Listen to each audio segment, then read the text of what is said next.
우유 때문이 아닙니다. 칼슘이 부족해서만도 아닙니다. 당신이 놓친 것은 따로 있습니다. 결론부터 말씀드리겠습니다. 예순 이후 뼈가 무너지는 진짜 이유는 섭취량이 아니라 흡수력입니다. 그리고 이 흡수력은 생활 습관이 결정합니다. 지금 이 사실을 모르면 어떻게 될까요? 통증 없이 진행됩니다.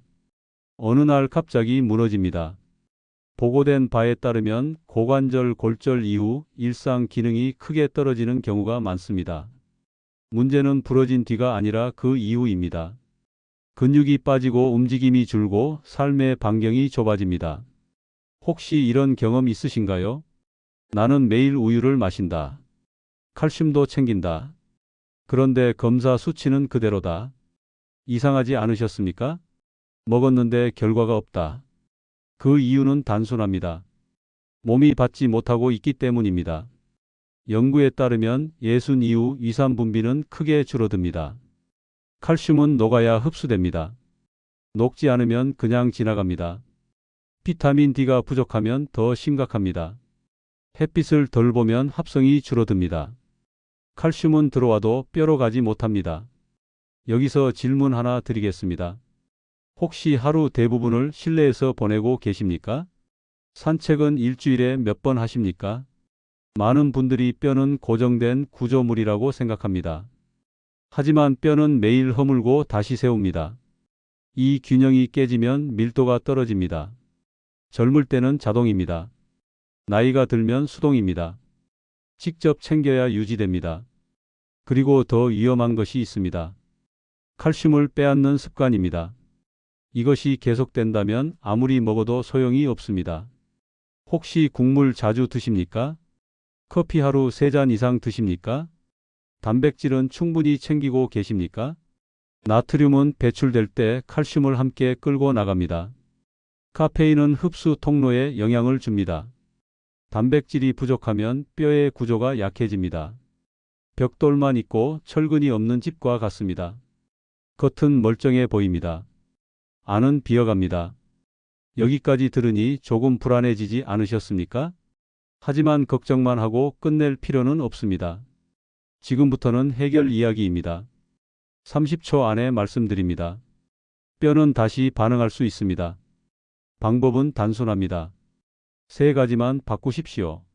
흡수를 높이고 손실을 줄이고 자극을 주십시오. 이 원리를 이해하면 결과가 달라집니다.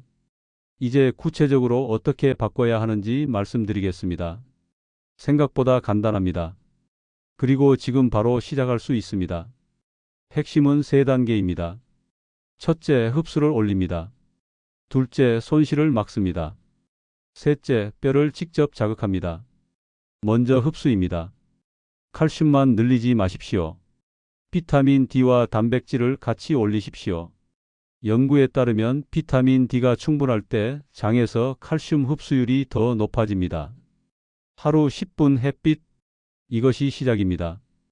혹시 햇빛을 거의 안 보시는 생활은 아니십니까? 외출이 귀찮아 점점 집에만 계시지 않습니까?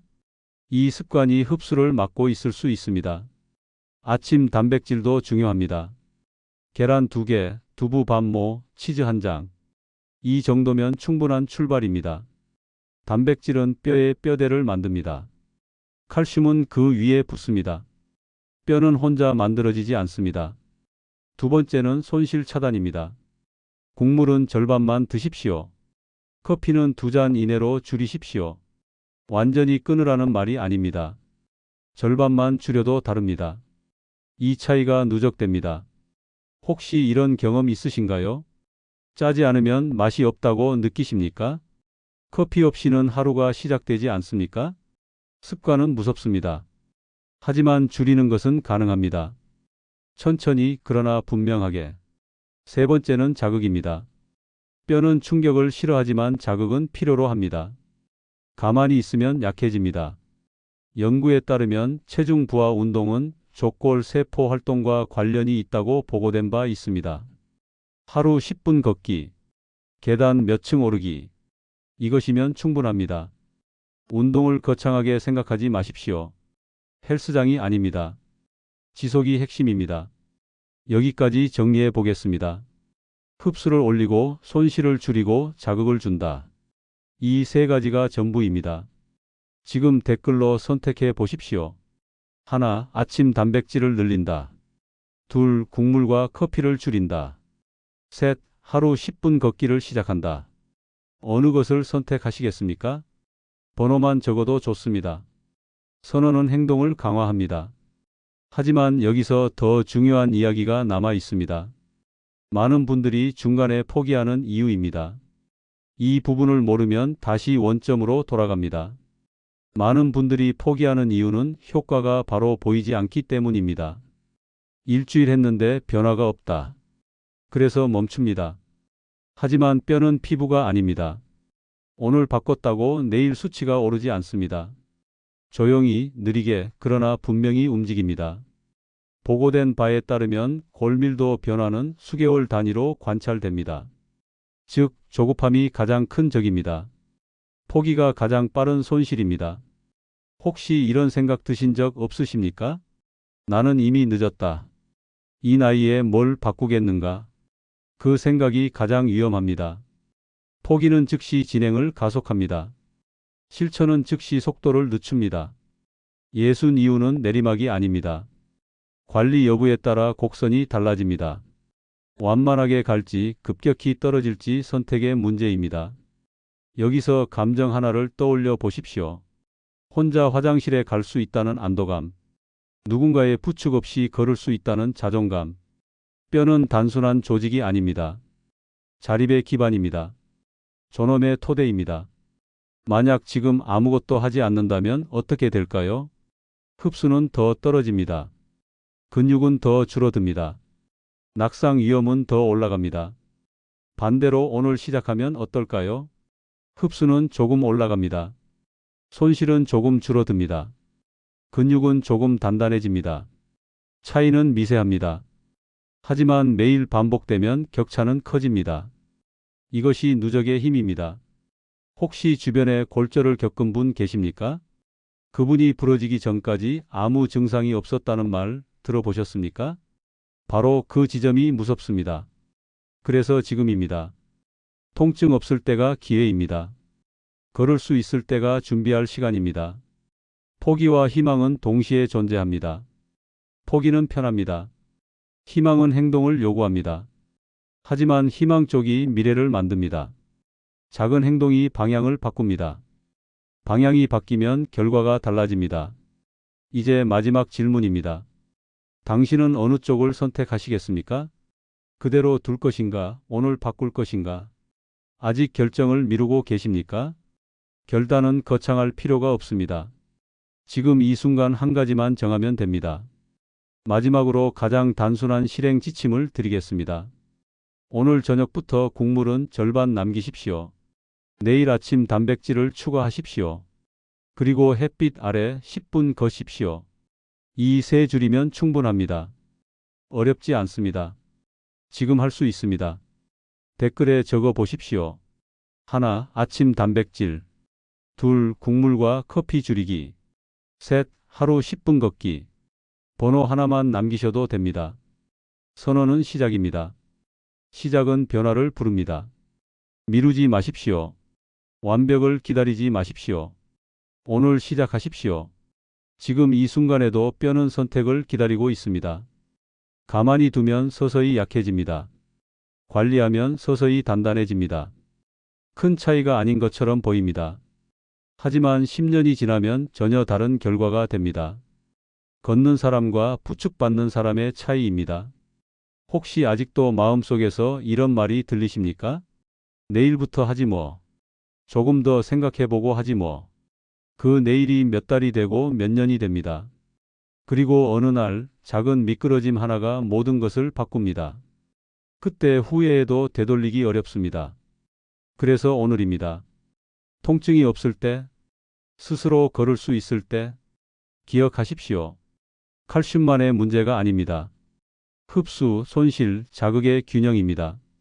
아침 단백질, 국물 절반, 하루 10분 걷기. 이 세 가지를 반복하면 됩니다. 복잡하지 않습니다. 지속이 전부입니다. 보고된 바에 따르면 꾸준한 체중 부하, 운동과 충분한 영양 섭취는 골밀도 감소 속도를 완만하게 할 수 있다고 알려져 있습니다. 즉, 완전히 멈추지 못하더라도 속도를 늦출 수는 있습니다. 이 차이가 삶의 질을 바꿉니다. 뼈는 나이를 묻지 않습니다. 행동을 봅니다. 지속을 봅니다. 혹시 지금 이 영상을 듣고 계신 분 중에 70이 넘으신 분 계십니까? 80이 넘으신 분도 계십니까? 늦지 않았습니다. 지금부터의 10년을 준비하는 겁니다. 과거 10년을 후회하는 것이 아닙니다. 앞으로의 10년을 지키는 것입니다. 가장 단단한 다짐은 조용한 실행입니다. 크게 선언하지 않아도 됩니다. 하지만 오늘은 반드시 하나 실행하십시오. 냉장고에 두부를 넣어 두십시오. 멸치가루를 준비하십시오. 내일 아침 햇빛을 보겠다고 마음속에 정하십시오. 그리고 이 문장만 기억하십시오. 나는 오늘부터 내 뼈를 지키는 사람이다. 댓글에 한 단어만 남겨도 좋습니다. 시작. 그 한 단어가 행동을 붙잡아 줍니다. 미루지 마십시오. 두려워하지 마십시오. 오늘 시작하십시오. 마지막으로 한 가지 더 분명히 하겠습니다. 뼈 건강은 특별한 사람만의 이야기가 아닙니다. 지금 이 영상을 보고 있는 당신의 이야기입니다. 우유를 마셔도 안심할 수 없습니다. 칼슘제를 먹어도 끝이 아닙니다. 흡수하지 못하면 의미가 줄어듭니다. 그래서 우리는 방향을 바꿔야 합니다. 많이 먹는 것에서 제대로 흡수하는 것으로. 혹시 오늘 식사를 떠올려 보셨습니까? 단백질은 충분했습니까? 국물은 남기셨습니까? 햇빛은 보셨습니까? 이 세 질문이 매일의 점검표입니다. 복잡한 계산 필요 없습니다. 예, 아니오면 충분합니다. 예가 많아질수록 뼈는 조금씩 단단해집니다. 아니오가 많아질수록 조용히 약해집니다. 뼈는 비명을 지르지 않습니다. 그래서 더 위험합니다. 신호가 없다는 것이 신호입니다. 하지만 좋은 소식이 있습니다. 지금은 아직 걸을 수 있습니다. 지금은 아직 선택할 수 있습니다. 10년 뒤에 나는 오늘의 선택 위에 서 있습니다. 오늘의 무관심 위에 서 있지 않습니다. 이제 더 미루지 마십시오. 완벽한 계획을 기다리지 마십시오. 작은 행동 하나면 충분합니다. 아침 단백질, 국물 절반, 하루 10분 걷기. 이 세 문장을 휴대전화 메모에 적어 두십시오. 냉장고에 붙여 두십시오. 눈에 보이면 실행됩니다. 그리고 오늘 이 순간 스스로에게 조용히 말해 보십시오. 나는 오늘부터 뼈를 관리하는 사람이다. 댓글에 시작이라고 남기십시오. 그 한 단어가 당신의 방향을 바꿉니다. 방향이 바뀌면 미래가 바뀝니다. 기억하십시오. 늦은 때는 없습니다. 시작하지 않는 때만 있을 뿐입니다. 오늘 시작하십시오. 지금 시작하십시오.